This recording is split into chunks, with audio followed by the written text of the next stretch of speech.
Good Friday morning, everybody. Chris Allen here on the Sam channel. Facebook, YouTube, Instagram, and Twitter, all sponsored by Ace Hardware Marketplace. On this Friday, March 3rd, we've already had some showers and even a few rumbles of thunder come through this morning. And as you can see, it's a red stick day. That means that we're going to be in for an active day of weather. So let's get right to it this morning, shall we? Here's a look at the radar currently. Some of you off to the east this morning around Glasgow and Metcalfe County, you had a couple of rumbles of thunder and some brief heavy rain. All of that seems to be weakening right now, but we're still waiting on the main event, which is going to be coming in as the rest of the morning continues. And you got this warm front that is lifting northward now. And with that will come more breezy conditions. Already we're getting some breezes this morning. The main cluster of showers and thunderstorms is right along and ahead of that warm front. And there's some heavy rain, but nothing severe going on right now. That's going to come later. And I think that's going to be during the afternoon hours here for southern Kentucky. So as we go through the day, we're going to continue to see an increase in the wind, an increase in the rain, and possibly an increase in the threat of severe weather. Certainly, even if we don't get severe thunderstorms and if we don't get tornadoes, we are going to get the high winds. That's a guarantee, as I mentioned last night in my severe weather briefing. If you watch that, you know that that's coming our direction. So prepare yourself for some gusty winds like we had on Monday when we had winds over 50 miles per hour. Today, possibly 60 to 70 miles per hour as we get on into the day. Okay, let's and all that information is crawling down at the bottom of your screen if you want to just kind of read that as I go along this morning. We'll get the 10-day model blender out of the way. You can see that we're going to be warm again today in the 70s.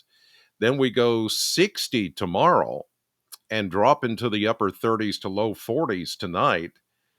Then we start to see an increase back into the upper 60s, mid 70s. Here we go again by Monday. Another system, a warm system coming in, area of low pressure. The winds will be there, but not like today and not like on Monday, last Monday. But it will be warm, and then we hit the reset button, go back to the low 60s, and then we're also going to be more like 50s, and there is a little coolish spell that's coming, as you can see, for the middle and end of next week. Next weekend will be markedly cooler than this weekend and the last several weekends. We get a cool down, but nothing, excuse me, really chilly. And there's that. It does a number on my sinuses. I don't know about you guys, but all it takes is just a little bit and things go a little haywire. It does look like a few nights there we will get rather chilly in the 20s, upper 20s. So, winter is trying to say, look, I'm not done yet. I still got a little ways to go. So, still going to play with you guys here and make somewhat of a reappearance. We'll see how that all pans out. Look at the Kentucky Mesonet numbers this morning as of 5:15. You can see evidence of the warm front, 40s off to the north, 50s and close to 60 now across the Tennessee border. The winds are already beginning to pick up. Current winds are coming out of the east, and these are sustained winds at 9, 10, 12, 14, 17 miles per hour. Let's check the gusts from the Kentucky Mesonet sites, and we're starting to see some 18, 19, 24, 22.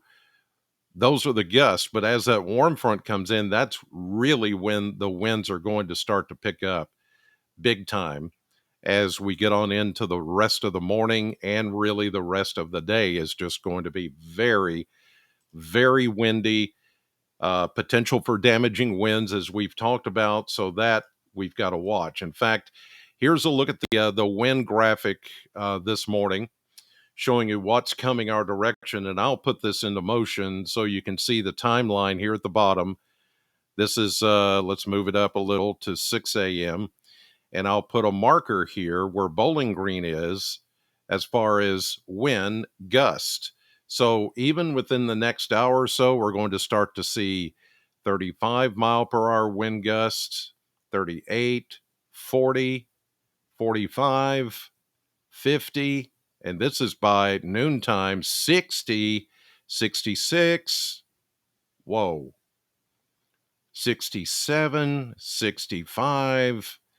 Well, it looks like we're going to stay during that time period. And the time frame that we're looking at here is 10, 11, noon, 1, 2, 3, in that area, even after the showers are gone and after the cold front passes, we're still going to have gusty winds even into this evening. Look at this. This is 8 o'clock with a wind gust of 44 miles per hour possible. These are possible wind gusts.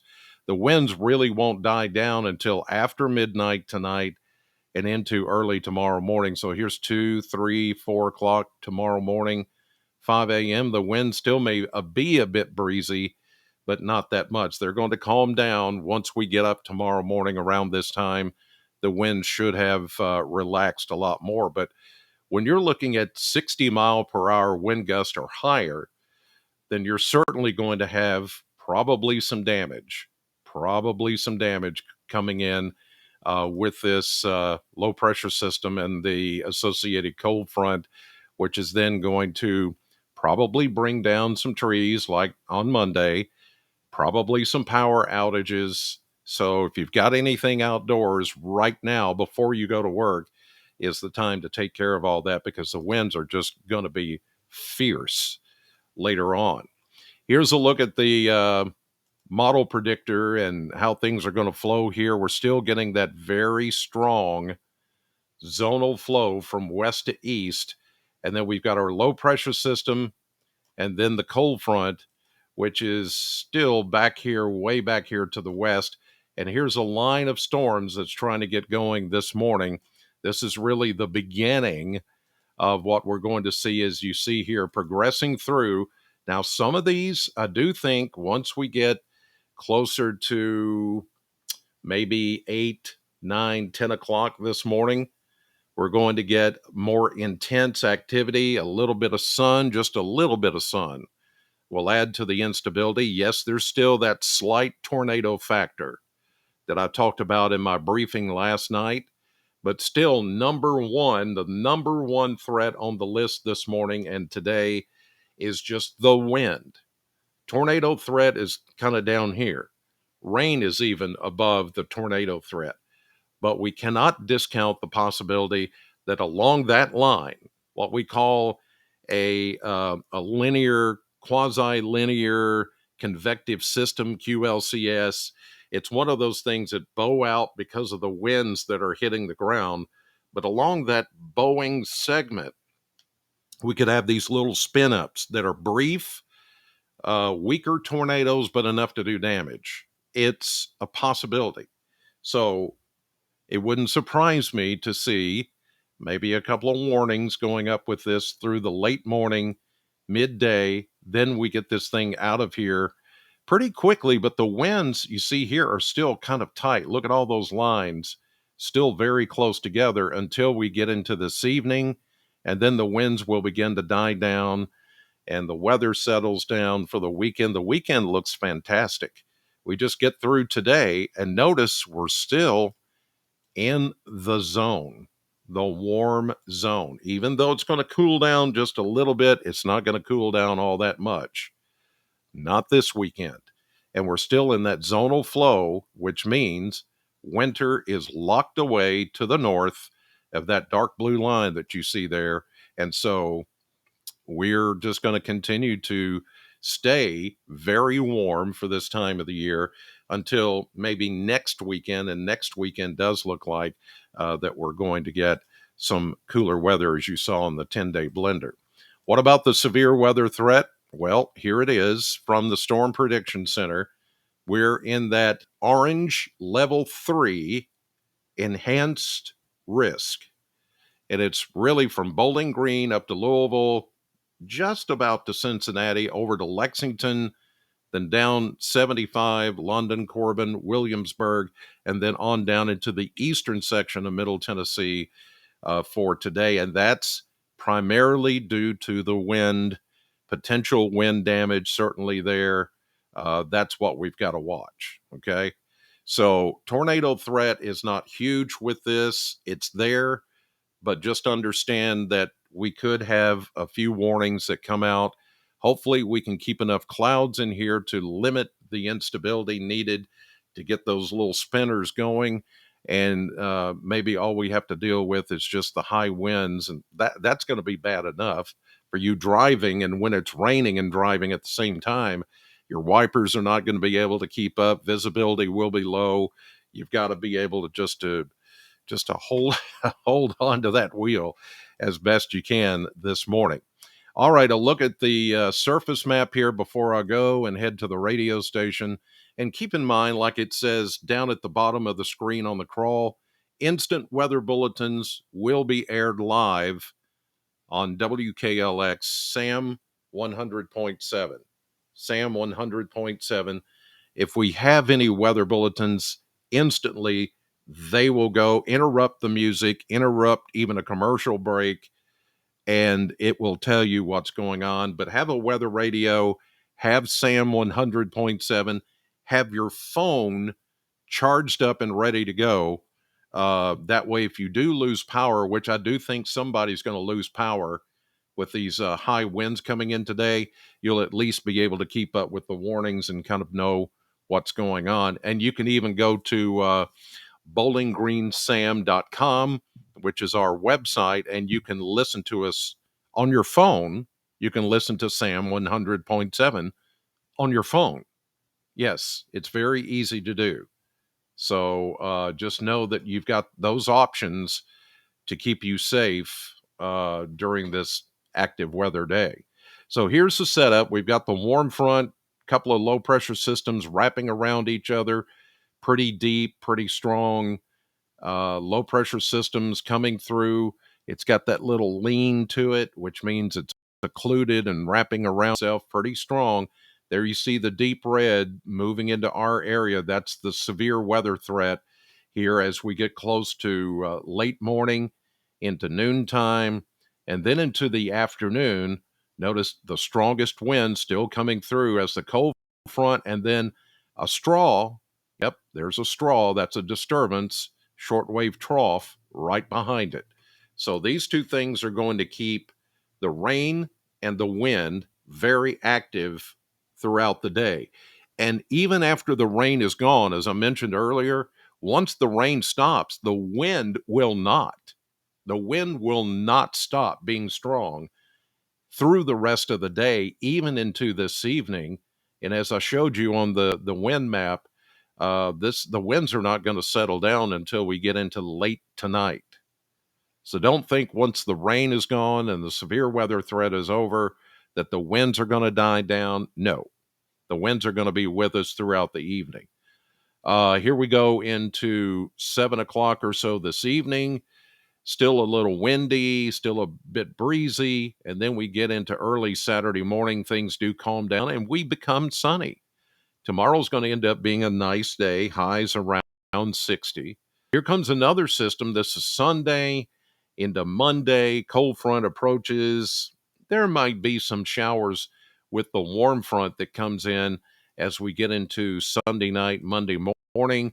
But the better chance of rain is going to come on Tuesday with the cold front. Notice here, though, not a very active system. This is just going to have some showers, maybe a bit of a breeze with it, but nothing like we're expecting today.